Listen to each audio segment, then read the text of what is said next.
kunnafoni wajibate i k'a dɔn ko min ma cyber activisme i k'a dɔn a ni muso in wajibate a to a de ko Rose Poivron jɔn dɔ de Rose Poivron nin bɛ kɛ maa tɔgɔ ye min bɛ to ka kɛ réseau kan i tilala koyi vie chère a ye o ye tulu bouton da ye nin ye malo da ye nin ye o de y'a ka kuma yɛrɛ yɛrɛ ye wallahi n t'a dɔn a dun bɛ réseau kan dɛ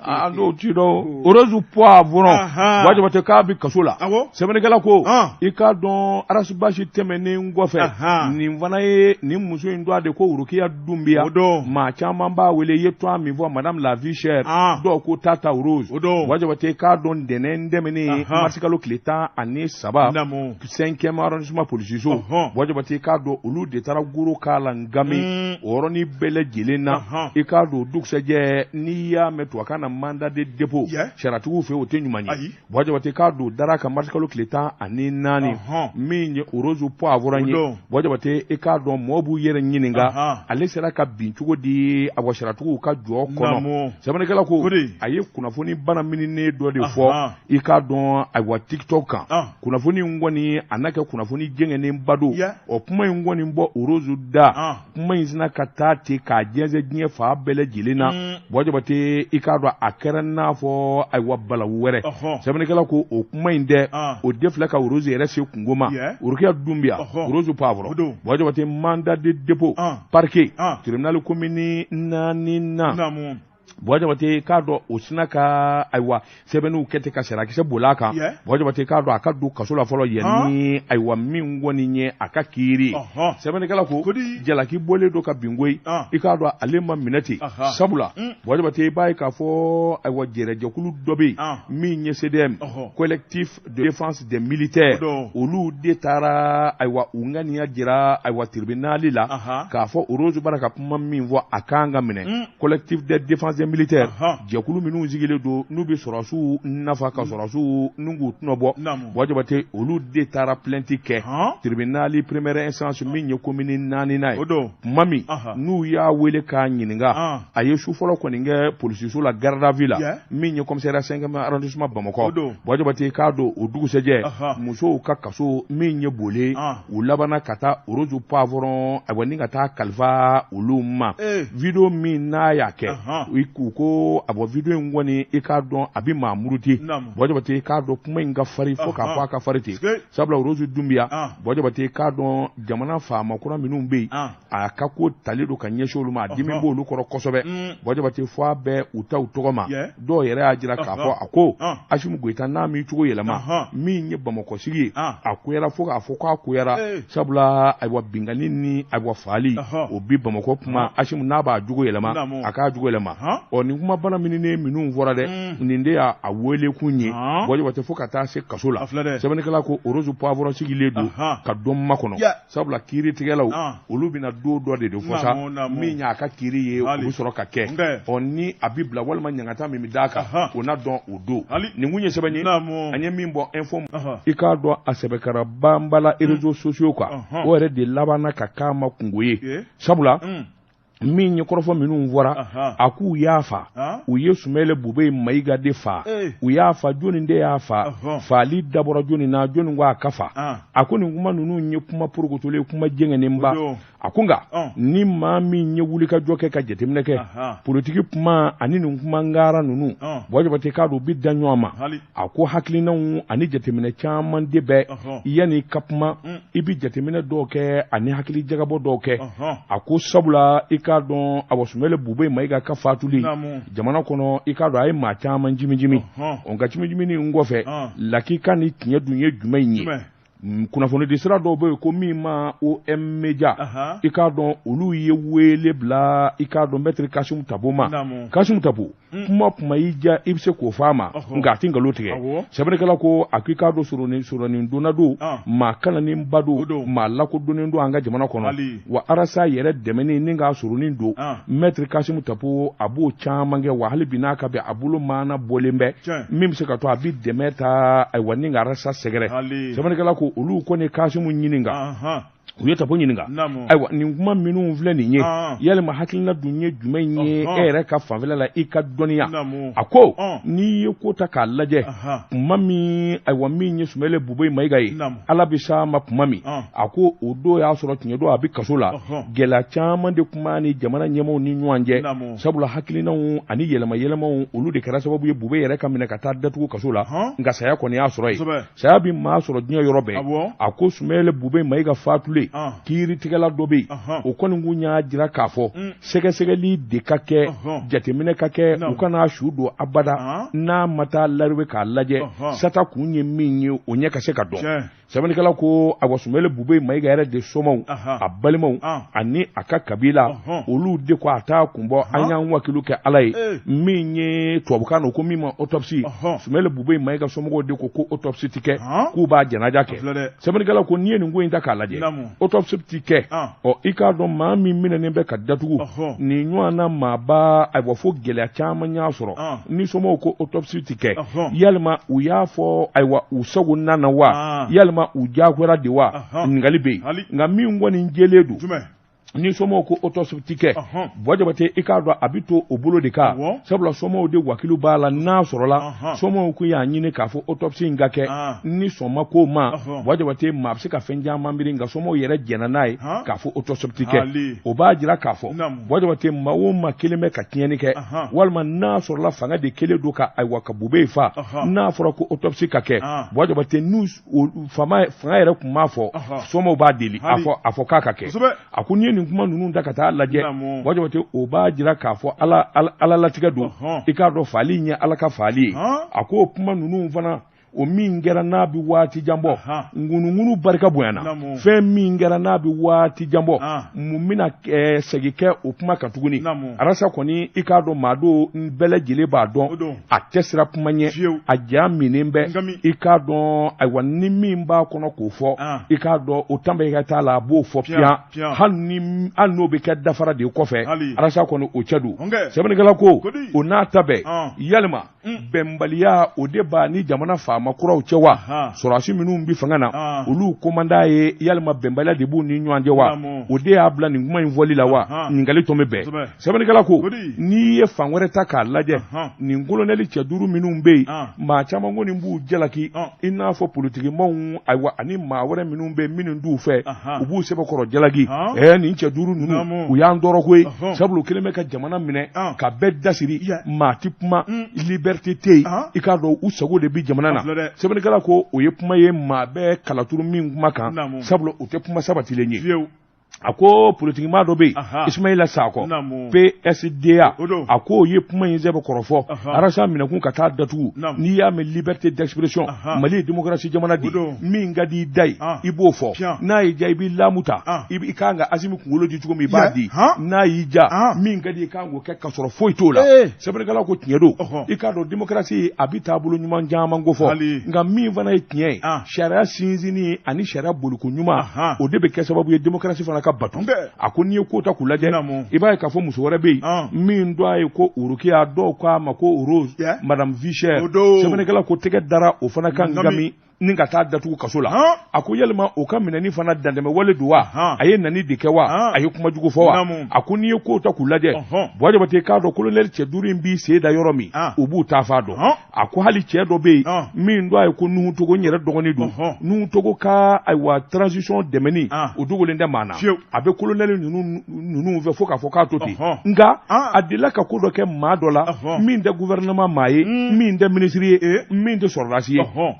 a jalaki taara bi a kan u y'a minɛ k'a datugu n'a sɔrɔla i k'a dɔn ayiwa transition dɛmɛni ko don walima n bɛ ninnu fɛ Jabate i k'a dɔn ninnu kɔni a kun tɛna datugu nka a ye bagali min kɛ maa wɛrɛ ma o de kɛra sababu ye a ka minɛ ka taa datugu a ko kuma n'i ye ko ta k'u lajɛ k'o ka f'u fɔcogo la k'o ka t'u taabolo fɛ Jabate i k'a dɔn ayiwa arasa kɔni minɛni sɛbɛnnikɛla ko i k'a dɔn nin t'a siɲɛ fɔlɔ ye yalima jɔnni de ye plainte yɛrɛ kɛ arasa kan dɛ jɔnni de y'a jira k'a fɔ arasa ka minɛ sɛbɛnnikɛla ko a ko sariyatigiw i k'a dɔn a se b'u ye n'i ye kuma kolon fɔ i ye kuma jɛngɛnen fɔ min bi jamana ni jamana tɔɔrɔ walima ka taa jamana juguya la a ko a se bɛ sariyatigi ye k'i wele k'i minɛ hali ni maa ma plainte k'i kan a ko kuma réseaux sociaux in kɔni a kɛra balawuba de ye sabula arasa ka kuma nunu a diɲɛsɛnna fa bɛɛ lajɛlen na maa caman y'i da don a la a ko ne tɛ k'a fɔ arasa de a ye fɛn fɔ ayiwa sɔrɔsiw ma walima an ka kɛlɛtigilamɔɔw ma o tɛ kuma min bɔra da k'a fɔ k'u ye bube yi fa jɔnni de y'a fa a minɛbaw tɛna k'o ye Wajabate o kuma porokotolen min fɔra sariyatigiw y'u wakili don a la sɛbɛnnikɛla ko nin ko in kɔni gɛn bɛ gɛlɛya ye bi i k'a dɔn jamana den caman bara k'i yɛrɛ ɲininka nka siga ko nin tɛ min na minnu bɛ ko caman galama Wajabate olu da donna na ni ka kuma in k'a sɛbɛkɔrɔ wala nin kun ye sɛbɛn ye an ye min bɔ info matin kɔnɔ sɔgɔmada la kunnafoni karamɔgɔ ne bɛ tigɛ don joona Mali horizon sɛbɛnnikɛla tɔgɔ ye Baba Jilaso fulakɛ ko a ko dunko juguya ŋanamu min ye faso nafolo burujali ye karamɔgɔ daba tun e ko nin ko in a bɛ ka kɛ catiri bɔ kuma ye sɛbɛnnikɛla ko a ko nin kolonɛli 5 nana jamana kunna waati min na karamɔgɔ daba tun u ka kuma fɔlɔ kɛra min ye anw nana waati de kɔnɔ ni ka jamana furan k'a jɛ malidenw de ko yɛlɛma a bɛna kɛ ni hakilina mun ye o de ye Mali kura ye an na ko bɛɛ lajɛlen sigi sen ka jan ko Mali kura bɛ se ka di malidenw ma o tuma min ye faso nafolo burujali ye o banna yɛrɛsago kɛ jamana kɔnɔ o banna a bɛ kɛ jamanadenw ka hakilina ni sariyaw de ye sɛbɛnnikɛla ko kolonɛli 5 e k'u ye jateminɛ kɛ Mali yɛrɛ wari burujacogo la karamɔgɔ daba tungora ni jɔ filila ji la e ko Mali jɔ a bɛ jɛgɛ kumabaw minɛ de ni ɲɛ jɛgɛmisɛnninw olu de b'u ta sɔrɔ a la a ko wari dunnaw dɔn bɛ jamana in kɔnɔ kolonɛli 5 nafuradama kana bila bi la maa minnu bɛ k'u tɔ tiɲɛ bɛ wari dunna maa minnu dɔnnen don maa minnu ye jamana sigi a sentigɛ kɔnɔ karamɔgɔ daba tungora a ma se sariya kɔrɔ malidenw yɛrɛ b'u dɔnko ye taamabɔ sisimabɔ bɛɛ b'u ka so kɔnɔ sɛbɛnnikɛla ko munna u ma wele min ye jamana ye ale taabolo siraw ka ca a yirala k'a fɔ maa minnu ye minisiriya kan ka tɛmɛ yaasa k'olu wele min ye haute cour de justice ye karamɔgɔ daba tungora f'olu ka bila sen kan olu ka baara kɛ lakika kɔnɔna la jan k'olu bɛ se ka wele k'u ɲininka a ko Mali bilama o ntanya bɛɛ sɛbɛnnikɛla ko a ko n'i y'a lajɛ min ye jamanakuntigi ka avion ko n'o ye Ibrahim Boubacar Keita ye sɛbɛnnikɛla y'a yira k'a fɔ maa 2 bɛ wele bila l'olu ma n'o ye Madamu Buhari Fili Sissogo ye a ko Fili bɛ bolola nin waati la karamɔgɔ daba tungora ale yɛrɛ kɔni y'a ɲini k'ale ka juger sabu k'ale jabajɛlen don nin ko in na min ye Fili ye k'a bila waati kɔnɔna la karamɔgɔ daba tungora CFA wari miliyɔn 500 f'a k'o sara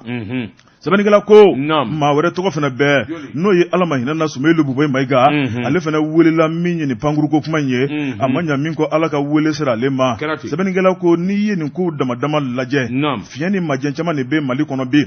min ye waridunnaw minɛli ye karamɔgɔ daba tungora min ye waridunnaw ka baara kɛcogo ye i b'a ye k'a fɔ sogo ka pasa muru da ka go sɛbɛnnikɛla y'a yira k'a fɔ jamana nafolo karamɔgɔ daba tungora a bɛ di maaw de ma ni ka jamana baara kɛ ni dun y'o lajɛ a bɛ bila maaw ma ka dangana kɔnɔna la k'a daminɛ kabini lawale kana bila bi la k'a jigitigɛ jigi waro de cara n'a hɛrɛ ye o b'a yira k'a fɔ min ye dunko juguya ye Mali kɔnɔ hali bi a ma tila dɛ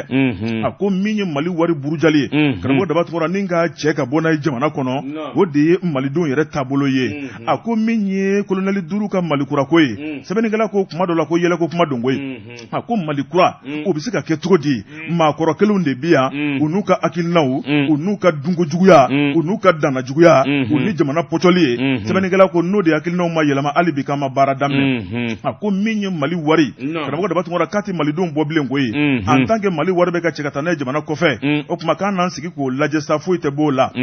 kolonɛli 5 karamɔgɔ daba tungora k'u ka waati in dɛ a bɛna kɛ ka ban pentenkelen k'a sɔrɔ malidenw sigilen bɛ ka min maa kɔnɔ taa tɛ bɔ sisi tɛ bɔ a bɛna kɛ kuma dumani fɔ ye k'a don jamanadenw kunkolo la ten o tuma min kɔni ye o dunko juguya ye karamɔgɔ daba tungora k'u natɔ senna kudayi Mali kɔnɔ o tuma ko foyi tɛna b'o la koyi kunnafoni fila nin ye an ye min bɔ Mali horizon fulakɛ so ale ka sɛbɛnni don Wajabate ne bɛ n bolo bugɔ ka don n bɛ bɔ ni sɛbɛn ye sɛbɛn min n'u k'a ma le démocrate Wajabate suya ju ye kilisi ye min ye sɛbɛnnikɛbaa ye a to a de ko tiɲɛtigi ko a ko maa jugu maa kɛ sonsan ye a fɔ ko cɛnin sen ka di Wajabate a ko jamana wagande a sɔsɔli foroba cakɛda caman bɛ yen minnu bɛ kɛ sababu ye wari ka don jamana wagande kɔnɔ a ko nka an bɛ donni min na ko bi bi minnu kelen bɛ yele minnu kelen bɛ kalo yelen ye wajabate n'u ye jamana nimisi wasafo ka se a dan na o ye douaniers ye douaniers ka baara wajabate k'a dɔn a fɔli a tɛ fɛn tiɲɛ maa ye sabula ni sɔrɔ kɛra walima ɲɛtaa sabatira wajabate o kan ka fɔ sɔrɔ dama tɛ kɛrɛfɛ mɛru kɛlɛli wajabate nganamu kɛlɛli a ko nin ko in a dulokiba a kan ka don directeur général kana a n'a ka jɛɲanw wajabate i k'a dɔn a dɔnna fo ministre min n'o ye Bɔbɔkɛ Pasa ye wajabate k'a dɔn ale yɛrɛ wuli ka jɔ kɛ sa ka lettre kɛ douaniers bi baara min na ni ka se ka a ɲɛfɔ a ko inspecteur classe exceptionnelle de douane numéro matricule 915 VH wajabate ale de ye douaniers ka ɲɛmaa ye bi wajabate i k'a dɔn ayiwa min ye wuli ka jɔ ni cɛsiri ani kilennenya wajabate o de kɛra sababu ye baara ninnu ka ɲɛ a bolo sabula i mana wari sɔrɔ cogo o cogo wajabate n'i ma kɛlɛ fana kɛ ka kɛrɛfɛ mɛru kɛlɛ i yɛrɛ ɲɔgɔnna minnu b'i dafɛ i ka baarakɛlaw n'i ma olu fana larewe wajabate a bi gɛlɛ kosɛbɛ ayiwa baara yɛrɛ ka ɲɛ i bolo o de la min ye directeur général Konatɛ ye a ye wuli ka jɔ kɛ wuli ka jɔ minnu kɛra wajabate k'a dɔn ayiwa ɲɛdimi wura don kɔdimi wura tɛ a ko douaniers wajabate k'a dɔn wuli ka jɔ bolo kan ani nafolo sɔrɔli bolo kan wajabate k'a dɔn don o don mɔgɔw b'u yɛrɛ ɲininka yalima nin jɛ in ye suba de ye wa wajabate k'a sababu kɛ wariba kule min bi sɔrɔ ni ka taa bila i k'a dɔn wagande kɔnɔ wajabate ka nin ka laban ka filɛli kɛ douaniers yɛrɛ cɛ la maa minnu bɛ ni nganamu talen don ayiwa ka douaniers yɛrɛ sɛgɛrɛ wajabate a dogolen tɛ maa na waati kɛra i k'a dɔn 1,200,000 sifɔ wari a fɔra ko douaniers dɔw faralen don ɲɔgɔn kan ni k'o ŋanamu wajabate a sɛbɛnfuraw kunnafonidilaw y'a sɔrɔ ni k'a jɛnsɛn sabula min ye bureau pétrole ye min ye taji nani ye wajabate k'a dɔn a ŋanamu suma bɔra ye kabini o kɔni kɛra daw suwara ni ka kɔɲɛ fili wajabate laraweli ka kɛ ka sɛgɛsɛgɛli kɛ kabini o kɛra wajabate i b'a ye k'a fɔ caman bɔra ŋanamu na nka le do fɛn min na o dabila man di wajabate k'a dɔn laban na ka taa jɛjugu boloda fan wɛrɛ fɛ ngo n'a ta bɛ inspecteur général Amadu Konatɛ wajabate a nana wuli ka jɔ boloda fɛn min ma deli ka kɛ douaniers so kɔnɔ miliyari 66 ni kunkanfɛ wajabate k'a dɔn k'o gɛn ka tɛgɛ daw kan douaniers sigira sen kan Mali kɔnɔ septembre tile 27 san 1960 k'a ta o don la ka n'a bila bi la wajabate nin ɲɔgɔn na nafolo ma deli ka sɔrɔ ayiwa douaniers fɛ ka bila wagande kɔnɔ sɛbɛnnikɛla ko miliyari 66 65 ni 64 ni 4 wajabate k'a dɔn o de kɔni bi dada ɲɔgɔn kan ni ka bila jamana wagande kɔnɔ a ko nka wajabate k'a dɔn a wa wuli ka jɔ bolo kan jateminɛ ni wari sɔrɔla ni douaniers bara ka baara kɛ maa dɔw bi kɛrɛda fɛ n'an ma ŋanamu kɛ u ɲinɛnen don anw kɔ wajabate k'a dɔn nkalon b'u da sabula douaniers bɛ nin baaraba min na kɛrɛfɛ mɛru kɛlɛli wajabate k'a dɔn ma ɲinɛ o kɔ min ye kure male wajabate k'a dɔn a bɔ carton 775 min ye tɔni 5 ye sogo kɛnɛkɛnɛ min ye sɛ ye wajabate ka don n'a ye denda fɛ a wari bɛ million dabɔ u ye tɛgɛ daw kan gami min ye enquête douanière ye wajabate k'a dɔn a ma kalo damadɔ bɔ tuguni u nana i k'a dɔn biriki den 377 cannabis drogue la wajabate tɛgɛ dar'u kan u ma da u ma wajabate k'a dɔn sanu gɛrɛgɛrɛ i k'a dɔn a plaki 59 dɔw y'u den k'u bi bɔ n'u ye jamana kɔnɔ sɛbɛn da la a ɲɛma dɔn wajabate u ye tɛgɛ da u fana kan o ma mɛn min ye baguette ye wajabate i k'a dɔn n'o ye bɔmu ye dɔw y'u den k'u bi don n'o ye jamana kɔnɔ baguette den 400 ani 868 wajabate k'a dɔn n'a k'u law a bi jamana ci u y'o fana minɛ wajabate k'a dɔn san 2022 Kati min ye Kanjana ye ani Bamakɔ ni ɲɔgɔn ye wajabate douaniers ka wuli ka jɔ ni cɛsiri u ma da u ma da an ye wari sɔrɔ kɛrɛfɛ mɛru kɛlɛli fana wajabate k'a dɔn b'o la sa kalo 12 sɛbɛnnikɛla ko kunnafoniw dili wajabate ka taa kunnafoni ɲini bɔdaw ni donda la wajabate k'a dɔn directeur général de douane a y'o de fɔ cɛdenw ye sa kalo 12 jamanadenw jigi dalen d'u kan wajabate a ko fana k'i bɔ a la min ye a bɔ ŋanamu olu minɛni ye wajabate k'u di kana tigilamaw ma u b'o fana na février kalo bureau de douane aéroport de Bamako wajabate k'a dɔn o fana na tɛgɛ da koliba dɔ kan vignette de min ye mobile ani moto vignette mi a den 5,000 wajabate k'o dilan kɔfɛ ni k'i b'a feere a wari jɛ $7,700 ni 79 wajabate o ye tɛgɛ da o fana kan k'i di mieux sɛbɛnnikɛla ko maa min ye nin baara in kɛ wajabate i k'a dɔn o tɛ suna o tɛ ɲinɛ douaniers ka wuli ka jɔ wajabate i k'a dɔn bilakaw fɛ yen ni hakili b'a la alamisa don dɔ martikalo tile 9 wuli ka jɔ senfɛ wajabate i k'a dɔn u laban nana a bɔ fo billet fana minɛ dɔ la wajabate i k'a dɔn fo billet min n'a wari kasabi kun ka ca kosɛbɛ wajabate tɛgɛ dara o fana kan gami nin bɛɛ ye wuli ka jɔ ni jateminɛ de ye a ko an bɛ don na ko bi wajabate a se ka fɔ ka s'a dan na ci kɛko ɲuman yɛrɛ ci i kan ka fo min ye directeur général Amadu Konatɛ nin damanda kɛlen wajabate ministre min b'a kunna n'o ye nafolo ministre Bɔbɔkɛ Pasa Aliwuse ni Sanu wajabate k'a dɔn o ye lettre kɛ ka ɲɛsin a ma min ye wuli ka jɔ ni jateminɛ ye cɔ an dalen du i la jamana jigi dalen du i kan min ye a directeur général hali bi i jija